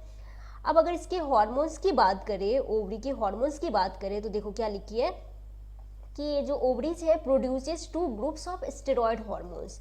इसमें से एक है इस्ट्रोजेंस एंड दूसरा है प्रोजेस्टेरॉन। तो देखिए, इस्ट्रोजेंस भी कोई एक हार्मोन नहीं है ना, ये भी एक कैटेगरी है। तो क्या लिखा है कि synthesised and secreted mainly by the growing ovarian follicles, कि जो एस्ट्रोजन है ये मेनली ग्रोइंग ओवेरियन फॉलिकल्स द्वारा सिंथेसाइज एंड सिक्रीट किया जाता है, ठीक है। अब आइए, अब आगे देखते हैं क्या है। देखिए अब आगे देखते हैं क्या है। तो यहाँ पे देखिए क्या है कि after ovulation the ruptured follicle is converted into corpus luteum, कि देखिए जब ग्राफियन फॉलिकल रप्चर होता है तो उसमें से जो सेकेंडरी उस साइड है वो तो रिलीज हो गया, ठीक है, ओव्यूलेशन हो गया। अब ग्राफियन फॉलिकल के जो बचे कुचे सेल्स हैं वो एक टेम्पररी एंडोक्राइन स्ट्रक्चर बना देते हैं जिसे कहते हैं कॉर्पस ल्यूटियम। अब ये जो कॉर्पस ल्यूटियम है इट सिक्रीट्स मेनली प्रोजेस्टेरॉन, ये मेनली प्रोजेस्टेरॉन सिक्रीट कर रहा है। अब आइए, अब हम इस्ट्रोजेंस एंड प्रोजेस्टेरॉन के फंक्शन की थोड़ा बात कर लेते हैं जितनी एनसीईआरटी में लिखी हुई है। तो इस्ट्रोजेंस के बारे में लिखा है कि it stimulates growth and activities of female secondary sex organs. Female secondary sex organs के ग्रोथ एंड एक्टिविटीज को स्टिमुलेट करता है, ठीक है। दूसरा है development of growing ovarian follicles, appearance of female secondary sex characters जैसे कि हाई पिच वॉइस। तो इन सब के लिए, इन सबको जो इस्ट्रोजेंस है वो इन सबको रेगुलेट करता है।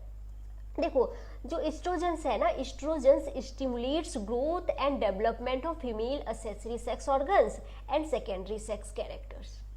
तो इन सबको रेगुलेट करता है कौन, इस्ट्रोजेंस।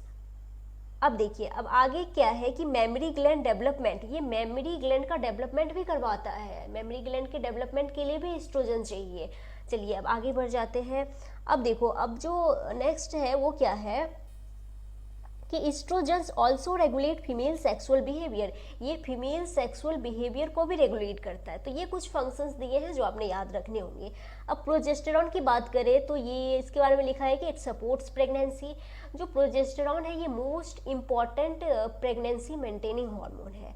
इसके अलावा है कि acts on the memory gland, ये मेमोरी ग्लैंड पे भी एक्ट करता है and stimulates formation of alveoli and milk secretion. देखो ये मेमोरी ग्लैंड पे एक्ट करता है एंड एल्वियोलाई के फॉर्मेशन को स्टिमुलेट करता है। देखिए जो एस्ट्रोजेंस एंड प्रोजेस्टेरॉन है ना, ये मेमोरी ग्लैंड को मिल्क सिक्रीशन के लिए तैयार करता है, याद रखना। चलो ये हो गया। चलिए अब आगे बढ़ते हैं। अब देखिए, अब एनसीईआरटी में एक हेडिंग मिलेगा आपको जब आप एनसीईआरटी पढ़ना इसके बाद कि hormones of heart, kidney and gastrointestinal tract. देखिए आप जानते हैं कि जो एंडोक्राइन ग्लैंड्स होती हैं वो हार्मोन्स बनाती हैं, ठीक है। एंडोक्राइन ग्लैंड्स हार्मोन्स बनाते हैं। इसके अलावा hormones are also secreted by some tissues which are not endocrine gland. कुछ ऐसे भी ऑर्गन्स हैं हमारे पास जो कि हार्मोन सिक्रीट करते हैं लेकिन वो एंडोक्राइन ग्लैंड नहीं है। जैसे कि हमारा हार्ट थोड़ी ना एंडोक्राइन ग्लैंड है लेकिन वो भी हार्मोन सिक्रीट करता है। हमारा किडनी थोड़ी ना एंडोक्राइन ग्लैंड है, ये भी हार्मोन बनाता है। अपना जो जीआईटी है, गैस्ट्रो इंटेस्टाइनल ट्रैक्ट, वो थोड़ी एंडोक्राइन ग्लैंड है लेकिन वो भी हार्मोन बनाता है। तो याद रखिएगा कि हार्मोन्स जो है, hormones are also secreted by some tissues which are not endocrine gland, ठीक है। तो सबसे पहले हम यहाँ पे हार्ट की बात कर लेते हैं। तो हार्ट बनाता है एएनएफ, एट्रियल नाइट्रियूरेटिक फैक्टर। देखो क्या है ना कि atrial wall of our heart secrete a very important peptide hormone called ANF, यानी कि एट्रियल नाइट्रियूरेटिक फैक्टर। जो कि ब्लड प्रेशर को डिक्रीज करता है। देखिए एक्चुअली होता क्या है कि व्हेन बीपी इज इंक्रीज्ड, जब जो ब्लड प्रेशर है वो बढ़ जाता है तो atrial wall of heart secrete करता है एएनएफ यानी कि एट्रियल नाइट्रियूरेटिक फैक्टर, और ये क्या करता है, ये वैसो डायलेशन करवाता है यानी कि ब्लड वेसल को डायलेट करवा देता है, फैला देता है, जिससे कि क्या हो जाएगा, बीपी कम हो जाएगा, डिक्रीज हो जाएगा। ठीक है, चलो अब ये हो गया। अब अगला हम यहाँ पे बात कर लेते हैं किडनी के बारे में। ठीक है, किडनी नेक्स्ट है। Kidney juxtaglomerular cells of kidney, kidney के जो जस्टाग्लोमेरुलर सेल्स हैं ये प्रोड्यूस करते, ये बनाते हैं इराइथ्रोपोएटिन, ये पेप्टाइड हार्मोन है, और जो इराइथ्रोपोएटिन है ये स्टिमुलेट करता है इराइथ्रोपोएसिस को यानी कि आरबीसी के फॉर्मेशन की प्रक्रिया को, तो ये भी याद रखिएगा। ठीक है, अब चलिए अब आगे बढ़ जाते हैं और अब हम यहाँ पे जीआईटी के हार्मोन्स की बात कर लेते हैं। ठीक है, तो देखिए जो हमारा नेक्स्ट हेडिंग है वो है गैस्ट्रो इंटेस्टाइनल ट्रैक्ट। तो देखिए क्या लिखा है कि endocrine cells present in different parts of GIT secrete 4 major peptide hormones, कि जीआईटी के डिफरेंट पार्ट्स में जो एंडोक्राइन सेल्स प्रेजेंट हैं वो सिक्रीट करती हैं 4 मेजर पेप्टाइड हार्मोन्स। ठीक है, तो आइए डिस्कस करते हैं। इसमें से पहला है गैस्ट्रीन। जो गैस्ट्रीन है ये कहाँ एक्ट करती है, तो एक्ट्स ऑन गैस्ट्रिक ग्लैंड्स, ये गैस्ट्रिक ग्लैंड्स पे एक्ट करती हैं और स्टिमुलेट करती हैं सिक्रीशन ऑफ HCl यानी कि हाइड्रोक्लोरिक एसिड एंड पेप्सिनोजेन, तो याद रखना। दूसरा है सिक्रेटिन, ये क्या करता, ये कहाँ एक्ट करता है, तो acts on exocrine part of pancreas, pancreas के एक्सोक्राइन पार्ट पे एक्ट करता है सिक्रेटिन, और ये क्या करता है, stimulate secretion of water and bicarbonate ions. ठीक है, अगला है सीसीके यानी कि कोलेसिस्टोकाइनिन, ये क्या करता है, ये भी acts on exocrine part of pancreas, ये पैनक्रियाज के एक्सोक्राइन पार्ट पे एक्ट करता है और स्टिमुलेट करता है सिक्रीशन ऑफ पैनक्रिएटिक एंजाइम्स। ठीक है, अब चलो ये याद रह जाएगा। अब आगे देखते हैं, साथ ही याद रखिएगा कि जो सीसीके है ना ये एक्ट्स ऑन गॉल ब्लैडर, ये गॉल ब्लैडर पे भी एक्ट करता है and stimulates gall bladder to release bile juice, और गॉल ब्लैडर से बाइल जूस रिलीज करवाता है। साथ ही याद रखना बाइल जूस जो है वो गॉल ब्लैडर ने नहीं बनाया है, लीवर ने बनाया है, और बाइल जूस गॉल ब्लैडर में स्टोर है। तो जो सीसीके है ना ये गॉल ब्लैडर पे भी एक्ट करता है और गॉल ब्लैडर से बाइल जूस रिलीज करवाता है। अगला है जीआईपी। नेक्स्ट क्या है, जीआईपी गैस्ट्रिक इनहिबिटरी पेप्टाइड, ये एनसीईआरटी में फुल फॉर्म लिखे हुए हैं। ठीक है, आप देख लेना। ये क्या करता है, inhibits gastric secretion and motility, तो इतना याद रह जाएगा। अब चलो अब देखो आगे क्या लिखा है कि several other non endocrine tissues secretes hormones called growth factor, तो जो नॉन एंडोक्राइन टिश्यूज हैं ये ग्रोथ फैक्टर बनाते हैं, और ये जो फैक्टर है these factors are essential for the normal growth of tissues and their repair regeneration, इन सब के लिए ये एसेंशियल है, तो ये भी थोड़ा आप याद रख लेना। चलिए अब आगे देखिए हम क्या डिस्कस करने वाले हैं। तो अब आगे यहाँ पे हम डिस्कस करने वाले हैं types of hormones on the basis of chemical nature, chemical nature के बेसिस पे हार्मोन्स के प्रकार को हम डिस्कस करने वाले हैं। तो आइए देखते हैं। तो यहाँ पे देखिए जो पहला हार्मोन, यहाँ जो पहला प्रकार है वो है पेप्टाइड, पॉलीपेप्टाइड या प्रोटीन हार्मोन्स, ये आई है। ठीक है, ये थोड़ा पेन जो है पिघल गया है तो याद रखना ये आई है यहाँ पे। ठीक है, तो अब इसमें एग्जाम्पल्स याद रखना, insulin, glucagon, pituitary hormones, hypothalamic hormones etcetera. तो ये सभी जो हार्मोन्स हैं ये पेप्टाइड, पॉलीपेप्टाइड या प्रोटीन हार्मोन्स की कैटेगरी में आ जाएंगे। दूसरा है स्टेरॉइड्स, इसमें याद रखना cortisol, aldosterone, testosterone, estradiol, progesterone, ये एग्जाम्पल्स याद कर लेना। एस्ट्राडायोल क्या है, ये कुछ नहीं, एस्ट्रोजन का ही एक प्रकार है, ऐसा आप समझ लो। तीसरा है आयोडोथायरोनिन्स, इसमें थायराइड हार्मोन्स याद रखना है, वही T3 T4। और चौथा है एमिनो एसिड डेरिवेटिव्स, इसमें आ जाएंगी एपिनेफ्रिन, नॉर एपिनेफ्रिन। ठीक है, तो ये आपको याद करना पड़ेगा। चलिए अब इसको हटाते हैं। चलिए अब यहाँ पे जो हम टॉपिक पढ़ने वाले हैं वो आपको एनसीईआरटी में एक टॉपिक मिलेगा, मैकेनिज्म ऑफ हार्मोन एक्शन। तो देखिए आप जानते हैं कि जो एंडोक्राइन ग्लैंड्स होती हैं ये क्या बनाती हैं, ये हार्मोन्स बनाती हैं। ठीक है, और जो हार्मोन्स हैं ये एक्ट करते हैं टारगेट सेल पे, समझेंगे। देखिए मान लो एक एंडोक्राइन ग्लैंड है, उसने क्या बनाया, उसने हार्मोन्स बनाए। अब मान लीजिए वो जो हार्मोन है वो ब्लड में आ गया, अब ब्लड के थ्रू वो हार्मोन पूरी बॉडी में ट्रेवल कर रहा है, लेकिन ऐसा जरूरी नहीं है कि कोई एक पर्टिकुलर हार्मोन बॉडी की हर एक सेल पे एक्ट करे, ये भी जरूरी नहीं है। याद रखना जो हार्मोन्स होते हैं ना वो सिर्फ और सिर्फ अपने टारगेट सेल पे ही एक्ट करते हैं। अब ये टारगेट सेल क्या है? टारगेट सेल वो सेल होंगी जिस सेल के पास उस पर्टिकुलर हार्मोन के रिसेप्टर्स होंगे, उस सेल को कहेंगे टारगेट सेल। और जो हार्मोन्स है ना वो सिर्फ और सिर्फ अपने टारगेट सेल्स पे ही एक्ट करते हैं। जैसे कि अगर मैं आपको एग्जांपल समझाऊं कि मान लीजिए एक हार्मोन है TSH, थायराइड स्टिमुलेटिंग हार्मोन। इस हार्मोन का जो टारगेट ऑर्गन है वो है थायराइड ग्लैंड। तो थायराइड ग्लैंड की जो सेल्स है उसके पास TSH के रिसेप्टर है, तो TSH जो है वो थायराइड ग्लैंड की सेल्स पे उस रिसेप्टर से बाइंड करेगा और उस सेल पे एक्ट करेगा। लेकिन ये जो TSH है ये ओवरी की सेल पे बाइंड नहीं करेगा, क्योंकि ओवेरियन सेल के पास TSH के रिसेप्टर नहीं है। तो इसीलिए मैंने कहा कि जो हार्मोन्स हैं वो सिर्फ और सिर्फ अपने टारगेट सेल्स पे ही एक्ट करते हैं। ठीक है, अब यहाँ पे रिसेप्टर के बारे में दो बात याद रखना, हार्मोन रिसेप्टर के बारे में, कि ये प्रोटीन के बने होते हैं, और दूसरा कि जो रिसेप्टर्स होते हैं ना ये हार्मोन स्पेसिफिक होते हैं। ऐसा नहीं है कि कोई भी हार्मोन किसी भी रिसेप्टर से बाइंड कर जाएगा, रिसेप्टर्स हार्मोन स्पेसिफिक होते हैं, ये भी याद रखना है। अब है कि सेल में रिसेप्टर, किसी भी हार्मोन के जो रिसेप्टर है वो सेल में कहाँ प्रेजेंट होंगे, तो आइए देखते हैं। तो देखिए हार्मोन रिसेप्टर्स जो होते हैं वो सेल में कहाँ पे प्रेजेंट होंगे, लोकेशन के बेसिस पे ये दो तरह के होते हैं। पहला है मेम्ब्रेन बाउंड रिसेप्टर्स, दूसरा है इंट्रासेल्युलर रिसेप्टर्स। जो मेम्ब्रेन बाउंड रिसेप्टर्स हैं ये कहाँ पे प्रेजेंट होंगे, सेल के सरफेस पे प्रेजेंट होंगे, सेल मेम्ब्रेन में प्रेजेंट होंगे। और जो इंट्रासेल्युलर रिसेप्टर्स हैं ये सेल के अंदर होंगे, या तो साइटोप्लाज्म में होंगे या न्यूक्लियस में होंगे, मोस्टली तो न्यूक्लियस में ही होते हैं। तो ये दो याद रखना है आपको, ठीक है। अब आइए देखते हैं कि किस हार्मोन के रिसेप्टर्स जो है वो मेम्ब्रेन बाउंड रिसेप्टर्स होंगे, या फिर किस हार्मोन के रिसेप्टर्स जो है वो इंट्रासेल्युलर रिसेप्टर्स होते हैं। आइए समझते हैं इस कॉन्सेप्ट को। सबसे पहले ये समझिए, देखिए जो हार्मोन्स है ना उसको ब्रॉडली दो ग्रुप में क्लासिफाई कर लेते हैं, एक है लिपिड सॉल्युबल हार्मोन्स एंड दूसरा है वाटर सॉल्युबल हार्मोन्स। ठीक है, अब इसके एग्जांपल्स याद कर लीजिएगा। लिपिड सॉल्युबल हार्मोन्स में याद रखिएगा स्टेरॉयड हार्मोन्स, वही cortisol, aldosterone, testosterone, oestrogens, progesterone, ये सभी क्या है लिपिड सॉल्युबल हार्मोन्स है। और दूसरा आइडोथायरोनिन्स यानी कि थायराइड हार्मोन्स, ये भी लिपिड सॉल्युबल है। और वाटर सॉल्युबल में बाकी सब वाटर सॉल्युबल में आ जाएंगे, वही पेप्टाइड, पॉलीपेप्टाइड या protein hormones, amino acid derivatives, ये सभी आ जाएंगे वाटर सॉल्युबल में।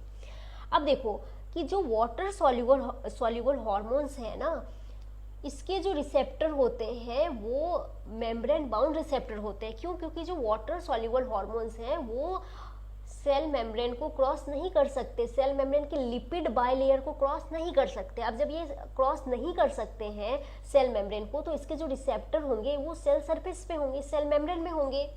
भाई अगर कोई मेहमान ऐसा है जो घर के अंदर नहीं जा सकता है तो उसकी कुर्सी लगाओ, बाहर लगाओ, घर के बाहर लगाओ, दरवाजे पे लगाओ। तो वैसे ही जब ये हार्मोन सेल के अंदर जा ही नहीं सकते तो इसके रिसेप्टर कहाँ होंगे, इसके रिसेप्टर जो होंगे वो सेल मेम्ब्रेन में होंगे, सेल सरफेस पे होंगे। उसके जो वाटर सॉल्युबल हार्मोन्स हैं इसके जो रिसेप्टर होते हैं वो मेम्ब्रेन बाउंड रिसेप्टर होते हैं। लेकिन जो लिपिड सॉल्युबल हार्मोन है, जो स्टेरॉयड हार्मोन्स हैं, जो थायराइड हार्मोन्स हैं T3 T4, ये सेल मेम्ब्रेन को क्रॉस करके सेल के अंदर जा सकते हैं, ये लिपिड बायलेयर को क्रॉस कर सकते हैं। तो इसके रिसेप्टर सेल के अंदर होते हैं। तो पहले तो आपको ये याद रखना है कि कौन से हार्मोन्स के रिसेप्टर कहाँ होंगे। इससे पहले आपको ये याद रखना होगा कि लिपिड सॉल्युबल हार्मोन्स कौन कौन से हैं एंड वाटर सॉल्युबल हार्मोन्स कौन कौन से हैं।